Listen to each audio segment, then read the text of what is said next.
कहानी श्री राम जन्मभूमि राम मंदिर अयोध्या की। राम का जन्म हुआ राम मंदिर। गोलियों के डर से ही इमारत नहीं गिरी। अगर ऐसा किसी को धोखा हो तो वो अपने धोखे को मिटा दे, क्योंकि गोलियां कम पड़ जाएंगी लेकिन सीने कम नहीं पड़ेंगे जो गोलियों का मुकाबला। 30 अक्टूबर को वहां पर पहुंच करके कार सेवा करेंगे और मंदिर वहीं बनाएंगे।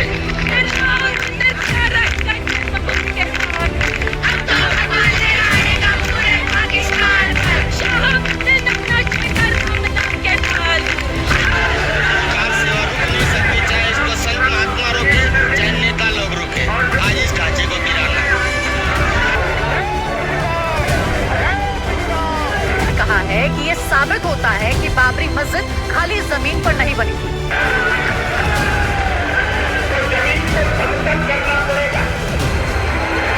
में काफी ज्यादा अहम 500 सालों से जो विवाद चला रहा था, आज उसके पटाक्षेप का दिन है और देश की अयोध्या में श्री राम मंदिर के उद्घाटन की तैयारियां जोर शोर से चल रही है।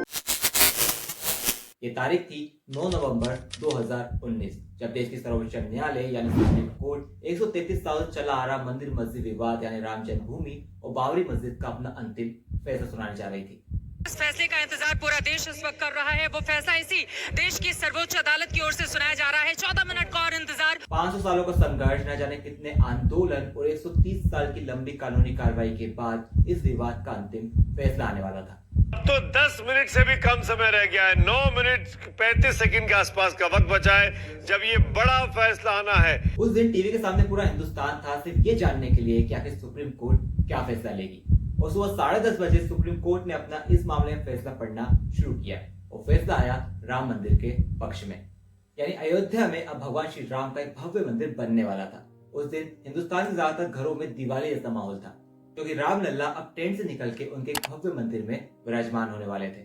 और इसके कुछ दिनों बाद 5 अगस्त 2020 का वो दिन राम मंदिर के इतिहास में सुनहरे अक्षरों से लिखा जाता है, क्योंकि इसी दिन भव्य राम मंदिर का भूमि पूजन किया जाता है। और इस भूमि पूजन के पूरे 3 सालों के बाद यानी 22 जनवरी 2024 को प्रभु श्री राम का भव्य राम मंदिर बन के तैयार हो जाएगा और उनके दर्शन सभी श्रद्धालु कर पाएंगे। लेकिन अयोध्या में प्रभु श्री राम का ये मंदिर बनने तक का सफर इतना आसान नहीं रहा, क्योंकि मंदिर तक पहुंचने का ये संघर्ष काफी लंबा रहा है। क्योंकि भारत में मुगल आए, मुगल काल चला गया, ब्रिटिश आए, ब्रिटिश हुकूमत चली गई, हमारा देश आजाद हो गया। और देश आजाद होने के 75 साल बाद अब वो दिन आ रहा है जब प्रभु श्री राम को उनका भव्य मंदिर मिलने वाला है। तो आइए शुरू करते हैं एकदम शुरू से।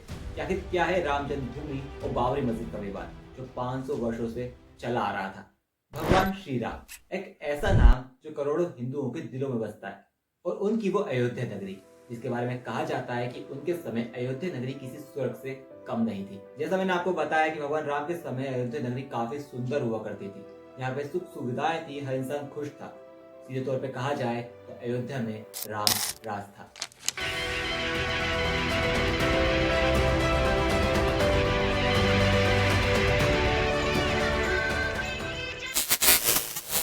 मंदिर मस्जिद विवाद को जानने से पहले एक नजर डालते हैं अयोध्या नगरी के इतिहास पर। कहा जाता है कि अयोध्या नगरी को भगवान राम के पूर्वज मनु ने बसाया था, और इसके बाद ही भगवान श्री राम के कई पूर्वज यानी सूर्यवंशी राजाओं ने अयोध्या में राज किया। और फिर अयोध्या के राजा बनते हैं भगवान श्री राम के पिता राजा दशरथ, और भगवान राम के 14 साल के वनवास के बाद फिर वो अयोध्या के राजा बनते हैं। लेकिन फिर वो समय भी आ गया जब भगवान श्री राम ने जल समाधि ली, और कहा जाता है कि उनके जाने के बाद अयोध्या नगरी बिखर सी गई थी। लेकिन भगवान राम के बाद उनके पुत्र कुश राजा बनते हैं और वो फिर राजधानी अयोध्या का पुनर्निर्माण कराते हैं। और इस पुनर्निर्माण के बाद भी सूर्यवंशी राजाओं की अगली 44 पीढ़ियों ने अयोध्या में राज किया। और कहा जाता है कि उनके आखिरी राजा ब्रदन ने भी यहाँ पे राज किया था, और उनकी मृत्यु महाभारत युद्ध में अर्जुन पुत्र अभिमन्यु के हाथों होती है। अब महाभारत युद्ध के बाद जो अयोध्या थी वो उजड़ती गई थी, लेकिन श्री राम जन्मभूमि का अस्तित्व तब भी वहां पर सुरक्षित था। अब महाभारत युद्ध के कई सालों बाद एक उल्लेख मिलता है कि जो उज्जैन के चक्रवर्ती सम्राट थे विक्रमादित्य जी, वो एक दिन अयोध्या पहुंचे, और तब यहाँ बहुत घना जंगल हुआ करता था। और तभी कहा जाता है कि विक्रमादित्य जी को इस भूमि पर कई सारे चमत्कार नजर आने लगे। तभी विक्रमादित्य जी यहाँ कुछ खोजते, तभी उन्हें पास के संतों और योगियों से ये बात पता चलती है कि ये प्रभु श्री राम की अवध भूमि है यानी अयोध्या। तो तब उन्होंने वहां के कई मंदिरों का पुनर्निर्माण कराया और वहां पे एक भव्य मंदिर की नींव रखी, और उन्होंने यहाँ पे एक भव्य मंदिर के साथ साथ कई तालाब कुएं बनवाए। वो कहते हैं कि उन्होंने श्री राम जन्मभूमि पर काले रंग के कसौटी वाले पत्थर वाले 84 स्तंभों पर एक भव्य राम मंदिर का निर्माण कराया, जिसकी खूबसूरती देखते ही बनती थी और उसका अस्तित्व 14वीं शताब्दी तक देखने को मिलता था। अब सम्राट विक्रमादित्य के बाद कई राजाओं ने राम मंदिर की देखरेख की, उसमें कई काम कराए और लाखों की संख्या में भगवान राम के दर्शन करने कई श्रद्धालु आते थे। अब इतिहास में कुछ ऐसी जानकारी मिलती है कि राम मंदिर कुछ ऐसे बना था। अब 11वीं शताब्दी आते आते भारत पे मुस्लिम आक्रमणकर्ताओं का आक्रमण काफी ज्यादा बढ़ गया था। अब मुस्लिम आक्रमणकारियों ने मथुरा, काशी, अयोध्या में काफी लूटमार मचाई, काफी मंदिरों को तोड़ा, मूर्तियों को नष्ट किया, लेकिन 14वीं सदी तक वो राम मंदिर को तोड़ने में असफल रहे। अगर इस जानकारी के अनुसार अगर वहां मंदिर मौजूद था तो मंदिर आखिर गया था, क्या उसे किसी ने तोड़ दिया? आइए जानते हैं। अब यहाँ एंट्री होती है बाबर की, जो 1520-21 में भारत आ चुका था। अब 1526 में बाबर इब्राहिम लोदी को हराता है पानीपत के मैदान में और दिल्ली गद्दी पर बैठ जाता है। अब बाबर वही है जिसने हिंदुस्तान पे मुगल साम्राज्य की नींव रखी थी। अब बाबर का साम्राज्य 1526 से 1528 तक अवध यानी अयोध्या तक पहुंच गया था। अब इस बीच ये भी कहा जाता है कि राम जन्मभूमि और अयोध्या को नष्ट करने के लिए कई अभियान चलाए गए थे। अब बाबरनामा के अनुसार 1528 में अयोध्या पड़ाव के दौरान खुद बाबर ने मस्जिद निर्माण का आदेश अपने सेनापति मीर बाकी को दिया था। अब जो बाबरी मस्जिद है वो राम मंदिर के ऊपर बनी है कि नहीं, इस बात में कितनी सच्चाई है, आप इस रिपोर्ट से समझिए।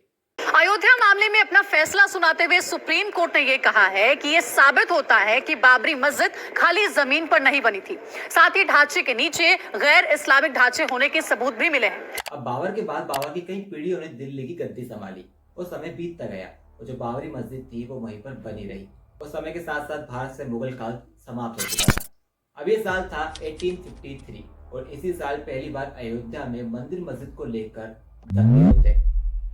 जब निर्मोही अखाड़े ने मस्जिद पे ये दावा करते हुए कहा था कि आज यह मस्जिद बनी है, यहाँ पे भगवान श्री राम का एक भव्य मंदिर हुआ करता था, बाबर ने तोड़वा दिया था।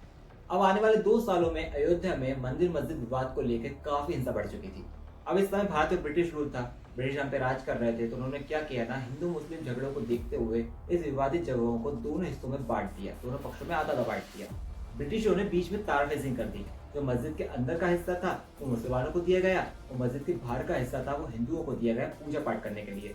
लेकिन आने वाले समय में मंदिर मस्जिद का ये विवाद इतना ज्यादा गहरा होता चला गया कि ये लड़ाई पहली बार कोर्ट तक जा पहुंची, जब हिंदू साधु महंत रघुवर दास जी ने फैजाबाद कोर्ट में बाबरी मस्जिद परिसर में राम मंदिर बनाने की इजाजत मांगी, लेकिन उनकी ये मांग अदालत ने ठुकरा दी। अब आया साल 1934, जब वापस से अयोध्या में दंगे भड़कते और इन दंगों में बाबरी मस्जिद की दीवार और उसके गुम्बद को काफी नुकसान पहुंचता है, जिसकी पुनर्निर्माण ब्रिटिश सरकार कराती है।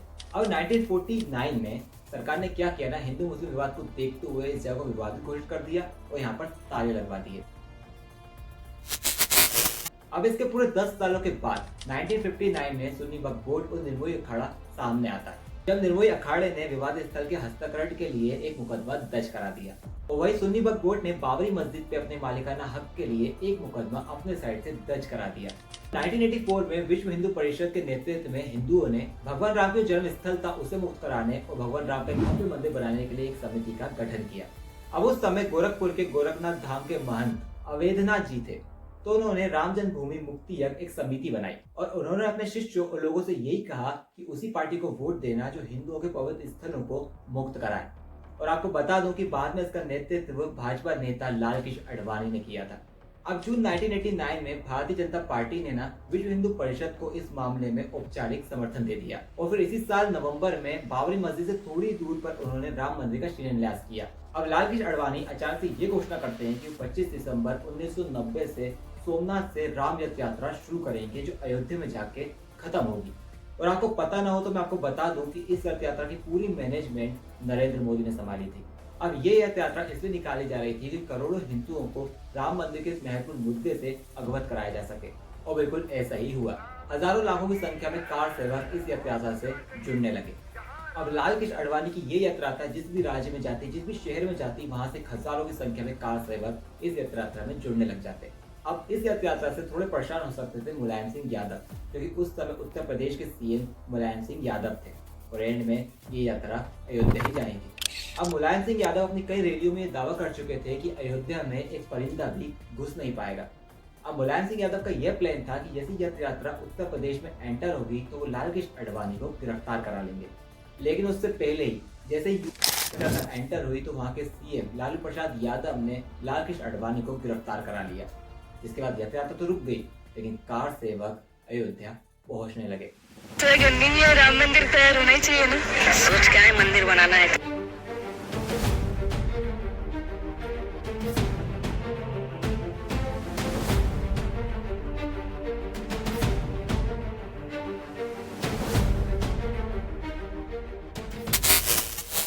अब ये भी बताया जाता है कि जो उस समय के प्रधानमंत्री वीपी सिंह थे, उन्होंने लालू प्रसाद यादव को फोन करके लाल कृष्ण आडवाणी को अरेस्ट करने की सलाह दी थी।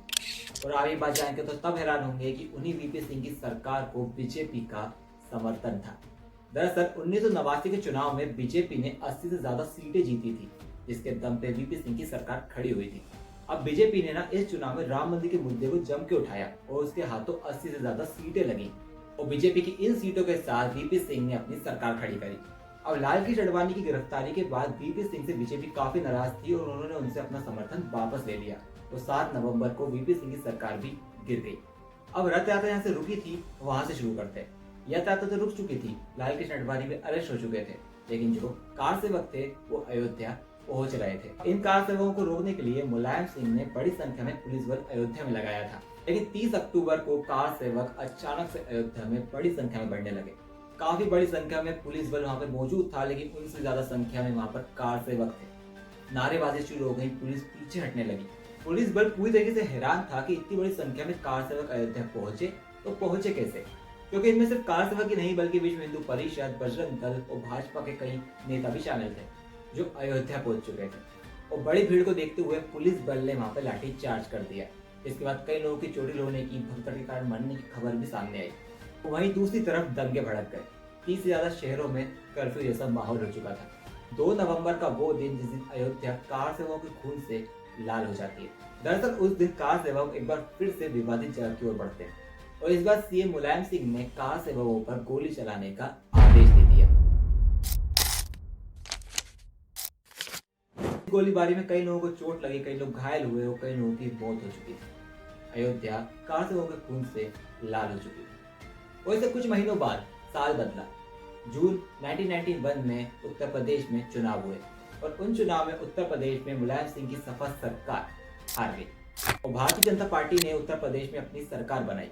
अब कई महीने बीत जाने के बाद भी कोर्ट से इस फैसले को लेकर कोई भी निर्णय नहीं आ रहा था, तो कार सेवक एक बार फिर से अयोध्या में जुटना शुरू होते अपने इन नारों के साथ। जहाँ राम का जन्म हुआ था, जहाँ राम का जन्म हुआ था, यहाँ देखो सिर्फ कार सेवक ही कार सेवक थे। अयोध्या कार सेवकों के नारों से गूंज रही थी। पूरे देश भर से हजारों लाखों की संख्या में कार सेवक अयोध्या में आके जुटने लगे थे एक बार फिर से।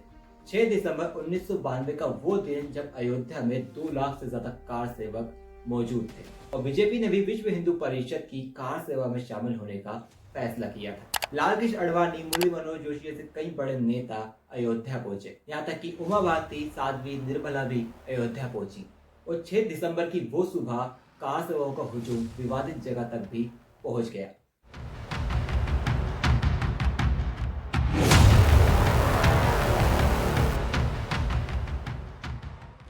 अब काफी बड़ा पुलिस बल, यहाँ तक कि सेंट्रल मिलिट्री फोर्स को भी अयोध्या में तैनात कर दिया गया। लेकिन शायद कार सेवक ये सोच के ही आए थे कि आज नहीं तो भी शायद कभी नहीं। लाल कृष्ण आडवाणी उनकी एक बुक मेरा देश मेरे जीवन में लिखते हैं कि उन्होंने और सभी नेताओं ने कार सेवकों को रोकने की काफी कोशिश करी, लेकिन कार सेवक कुछ सुनने और समझने को तैयार ही नहीं थे। बड़ी भीड़ को देखते हुए दिन के 12 बजे सभी नेताओं को वहां से जाना पड़ता है, जिसके बाद 12:30 1 बजते बजते ये भीड़ सभी पे भारी पड़ चुकी थी और मस्जिद के तीनों गुंबद तक कार सेवक पहुंच चुके थे। शोर आवाज, जय श्री राम के नारों के साथ चारों तरफ जहां भी देखो अयोध्या में सिर्फ कार सेवक ही कार सेवक थे और शाम होते होते पूरा पुलिस बल लाचार था और पूरा विवादित स्थल कार सेवकों के हवाले था। जिसके बाद शाम होते होते तीनों गुंबद तोड़े जा चुके थे और पूरा विवादित स्थल नष्ट हो चुका था। अब अयोध्या की जो कहानी है वो ना यहाँ से शुरू हुई थी और ना ही यहाँ पर खत्म। बाबरी मस्जिद ढाए जाने की सुनवाई कर रही एक विशेष अदालत ने उन 50 लोगों को दोषी करार दिया गया और उन 50 लोगों में भाजपा के नेता भी शामिल थे। अब साल 2002 में हाईकोर्ट के 3 जजों की पीठ ने अयोध्या के विवादित स्थल पर मालिकाना हक के लिए सुनवाई शुरू की।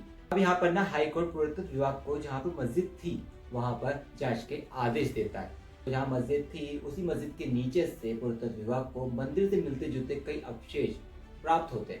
कई सालों तक वक्फ विपक्ष इस केस के अंदर लगा रहा और अब साल 2010 आ चुका था और इसी साल इलाहाबाद हाई कोर्ट इस केस के ऊपर अपना एक ऐतिहासिक फैसला सुनाने जा रहा था। और यह फैसला था कि जो विवादित जमीन है उसे 3 हिस्सों में बांट दिया जाए।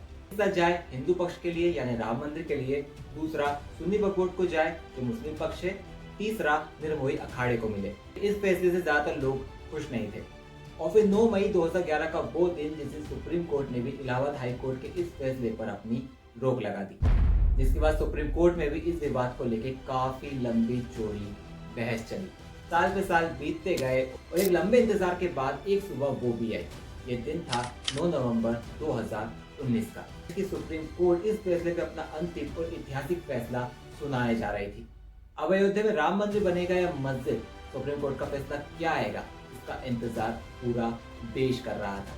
बस फैसले कुछ अंतिम क्षण बचे थे जब सुप्रीम कोर्ट में सुबह 10:30 बजे चीफ जस्टिस रंजन गोगोई की अगुवाई में 5 जजों की पीठ ने अपना फैसला पढ़ना शुरू किया। उन्होंने भारतीय पुरातत्व विभाग ISI का हवाला देते हुए ये कहा कि बाबरी मस्जिद का निर्माण किसी खाली जगह पर नहीं किया गया था। बाबरी मस्जिद के नीचे पहले से एक ढांचा मौजूद था। कोर्ट ने यह भी कहा कि ये कोई इस्लामिक ढांचा नहीं था। कोर्ट ने यह भी कहा कि पुरातत्व विभाग के रिसर्च को नजरअंदाज नहीं किया जा सकता। हालांकि कोर्ट ने ISI रिपोर्ट के आधार पर अपने फैसले में यह भी कहा था कि मंदिर तोड़कर मस्जिद बनाने की पुख्ता जानकारी नहीं है। इसी में आगे कोर्ट ये भी कहता है कि जो मुस्लिम पक्ष है वो विवादित जमीन पे अपना दावा साबित करने में नाकाम रहे, जिसके बाद सुप्रीम कोर्ट का फैसला रामलला के पक्ष में जाता है। तो ये इतने सालों से चला आ रहा जमीन विवाद इस फैसले के बाद पूरी तरीके से खत्म होता है, जिसके बाद सुप्रीम कोर्ट केंद्र सरकार को आदेश देती है कि वो राम मंदिर निर्माण के लिए ट्रस्ट बनाए। तो साथ साथ ये भी कहा कि 3 महीने के अंदर ही केंद्र सरकार का बनाया हुआ ट्रस्ट मंदिर निर्माण की योजना को तैयार करे और जो मुस्लिम पक्ष है उसे अयोध्या में 5 एकड़ जमीन दी जाती है जिसपे वो एक मस्जिद का निर्माण करा सके। कई सालों का संघर्ष, कई सालों की कानूनी कार्रवाई के बाद ये फैसला आया और 22 जनवरी 2024 को भव्य राम मंदिर बनकर तैयार हो जाएगा, जिसके दर्शन सभी को प्राप्त होंगे, जिसके लिए बड़े पैमाने पे काम चल रहा है और अयोध्या को भी बड़े पैमाने पर सजाया जा रहा है।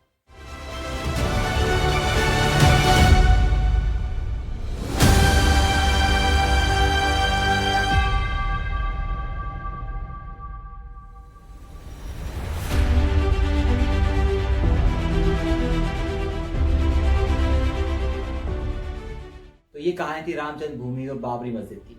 तो आपको ये वीडियो कैसी लगी हमें जरूर बताएं और ऐसी इंफॉर्मेटिव वीडियोस के लिए आप हमारे चैनल को सब्सक्राइब जरूर करें। जय हिंद।